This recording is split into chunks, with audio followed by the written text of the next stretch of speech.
The prison wakes up before the sun, not with noise, with movement, keys turning, shoes on concrete, a low, restless energy that never fully goes away. Even in silence, a place like this feels alert, like it is always watching itself. In one cell, a man sits on the edge of his bed and listens. He knows the rhythm by now. He knows how long it takes before doors open, how footsteps change when officers are close, how danger rarely announces itself head-on. It comes from behind, from blind spots, from moments that look ordinary until they are not.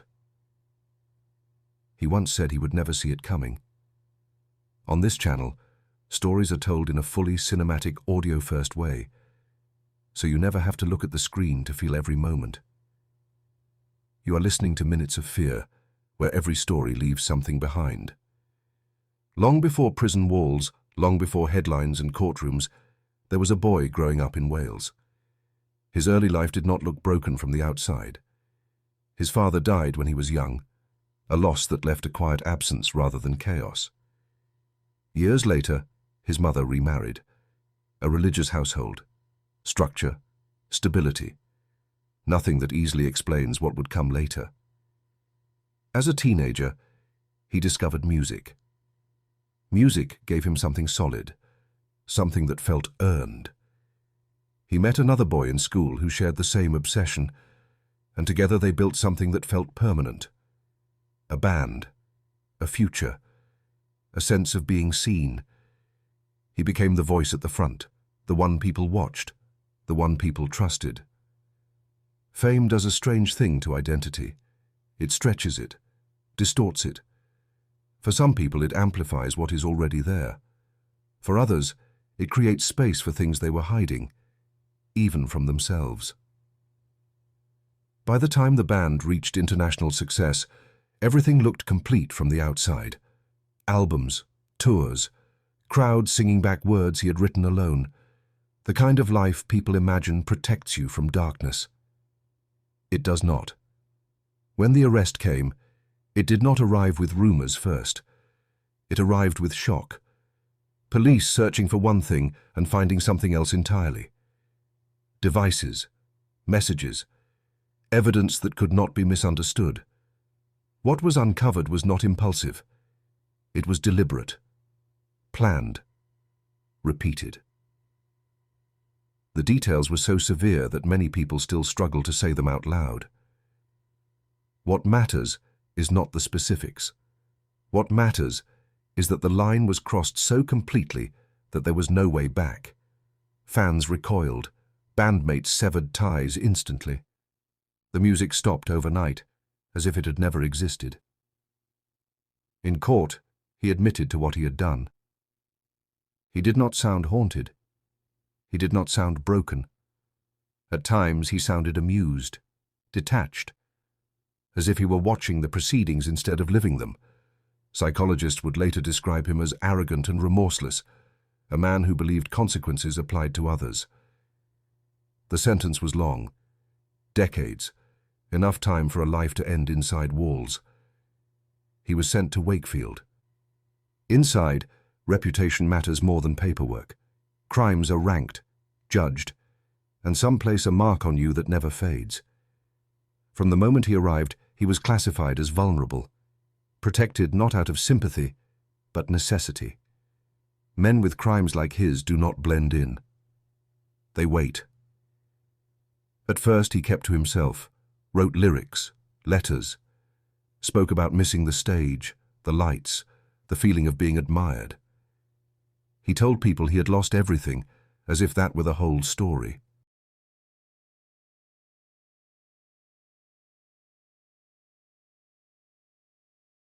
What he did not lose was attention. Letters arrived, then more letters, some supportive, some disturbing. Obsession does not disappear just because a man is locked away. It changes form.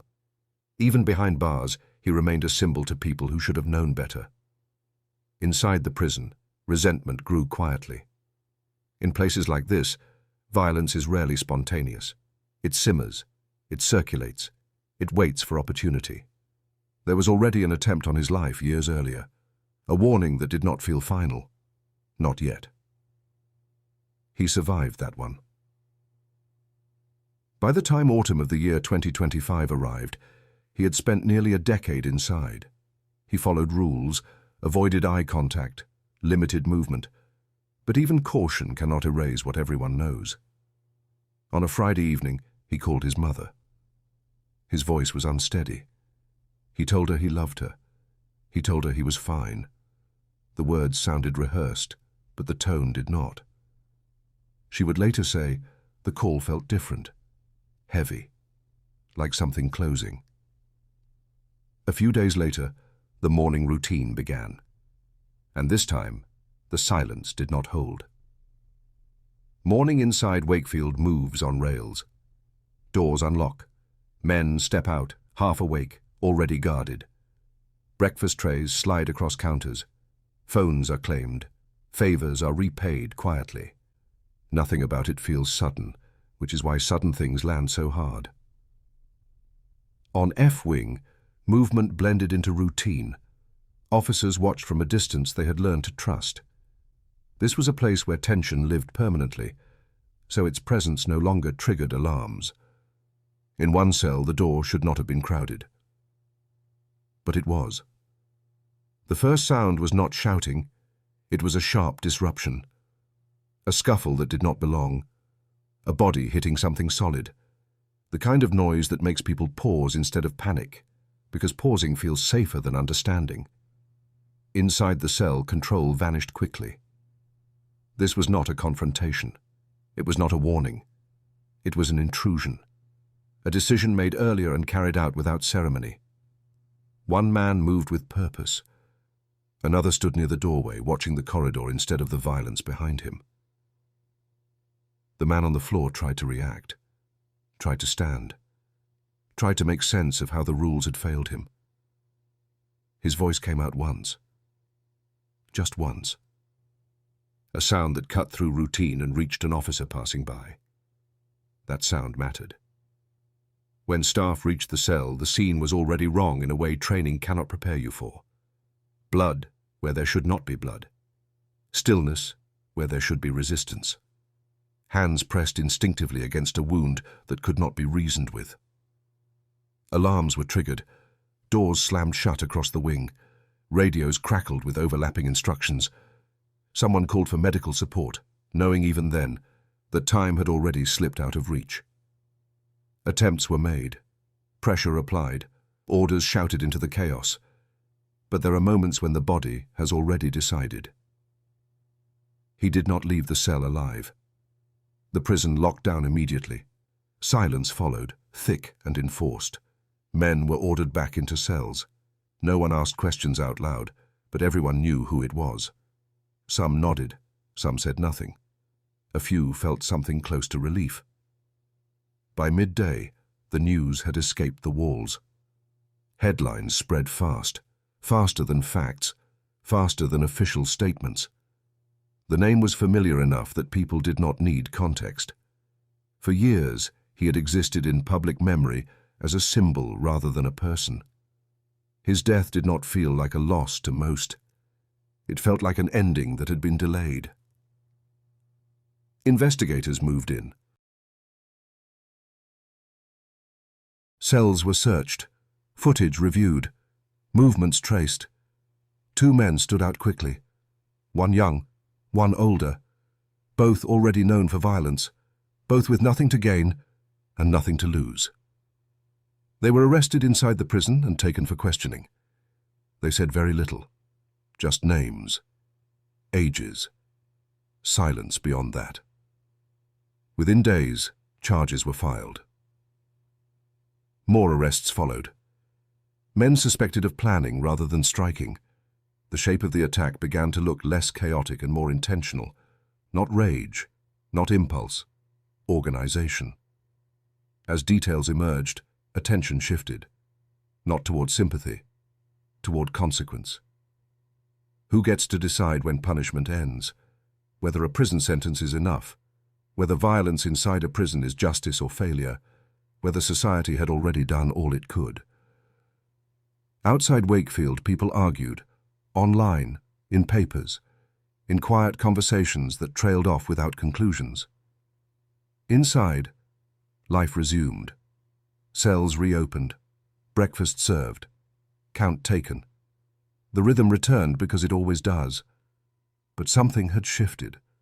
An unspoken understanding that some stories do not follow the rules we expect, and that some men do not survive the reputations they earn. Once the cell was empty, the story did not slow down. It widened. Investigators began pulling threads that stretched far beyond that morning. Not just who was there, but how they got there. Who knew what? Who looked the other way? Who benefited from silence? Two names surfaced quickly. The first belonged to a man in his mid-20s. Young by prison standards, but already hardened in ways that age alone cannot explain. His upbringing had been fractured. Foster homes, violence before adulthood. By the time he was barely out of his teens, he had learned that reputation could be built through fear faster than anything else. Years earlier, on a street far from Wakefield, he had been part of a group that attacked strangers in broad daylight. It was not personal, it was territorial. The kind of violence that feeds on confusion and leaves no room for apology. One victim died. Another survived carrying memories that never softened. That conviction brought him to Wakefield. The second man was older, more experienced. His crimes had not been impulsive either. They were controlled, predatory, planned around isolation and vulnerability. A judge would later say his actions resembled something unreal, something cinematic, as if that made them easier to describe. He had been inside for years by the time the singer arrived. On paper, the two men had little in common. Different backgrounds, different paths, different reasons for being locked away. But prisons do not operate on paper. They operate on perception, on hierarchy, on unspoken rules about which crimes are tolerated and which are not. And some crimes erase any protection a man thinks he has. Investigators believe the attack was not spontaneous, that it was discussed quietly, timed carefully. The morning routine offered a narrow window where supervision loosened just enough, a gap small enough to miss if you were not already looking for it. Two more men were later questioned, not as attackers, but as planners, as facilitators, men who may have opened doors that should have stayed closed, or shared information that should have remained private. Their involvement remained shadowed, unconfirmed. Suspicion without certainty.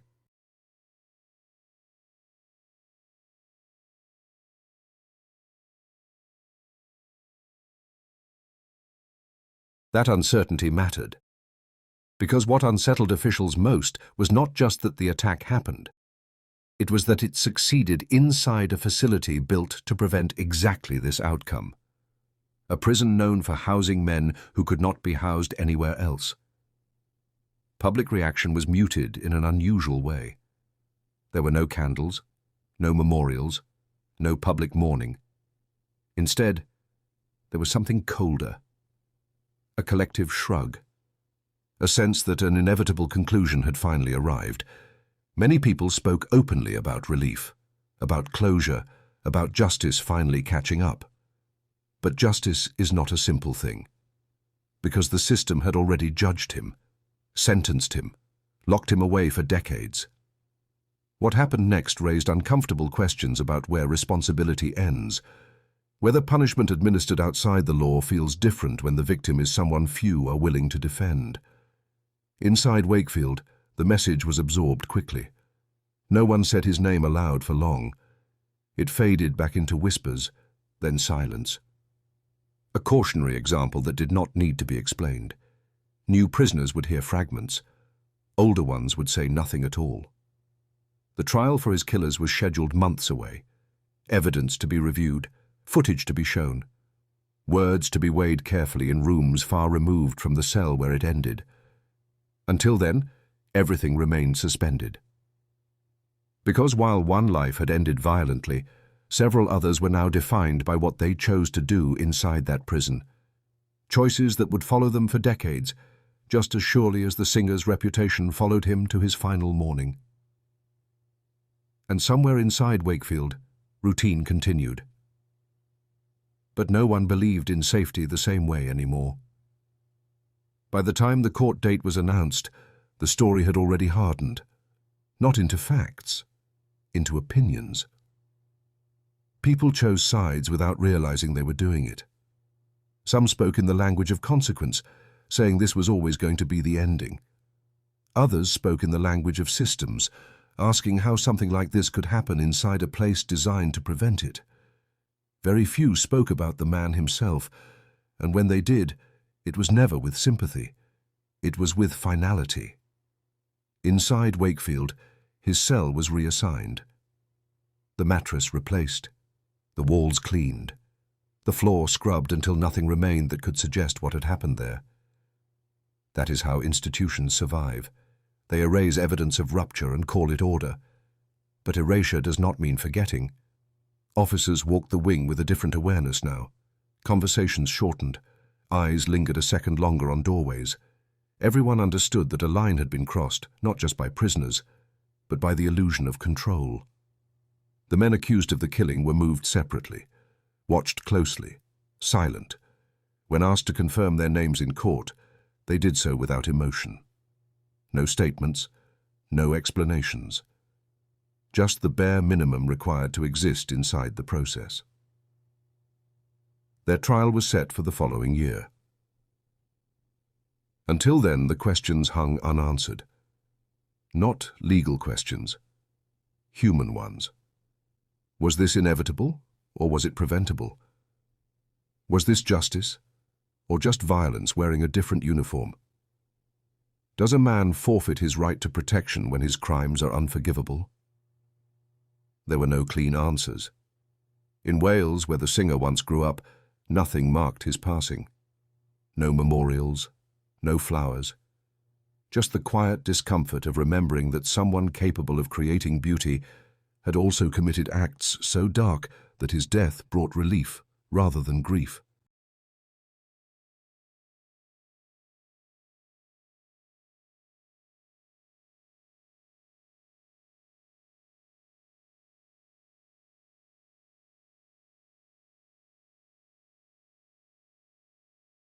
His former bandmates never commented.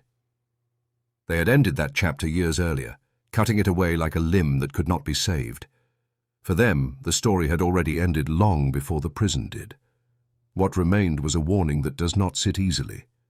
Not about fame, not about music, not even about evil, but about how reputations can become sentences of their own. How some crimes follow you into every room, every system, every moment of supposed safety. And how, once that happens, survival becomes less about time and more about chance. On his final morning, he did not see it coming, just as he had predicted. And that may be the most unsettling part of all. Not the violence, not the hatred, but the quiet certainty that some endings are felt long before they arrive, even when no one knows exactly how. His former bandmates never commented. They had ended that chapter years earlier, cutting it away like a limb that could not be saved. For them, the story had already ended long before the prison did. What remained was a warning that does not sit easily. Not about fame, not about music, not even about evil, but about how reputations can become sentences of their own. How some crimes follow you into every room, every system, every moment of supposed safety. And how, once that happens, survival becomes less about time and more about chance. On his final morning, he did not see it coming, just as he had predicted. And that may be the most unsettling part of all. Not the violence, not the hatred, but the quiet certainty that some endings are felt long before they arrive, even when no one knows exactly how or when they will happen. The prison still wakes up before the sun. Keys still turn, doors still open. Routine still pretends to be stability. But somewhere in that rhythm, a truth remains. Not every sentence ends in a courtroom. Some end in silence.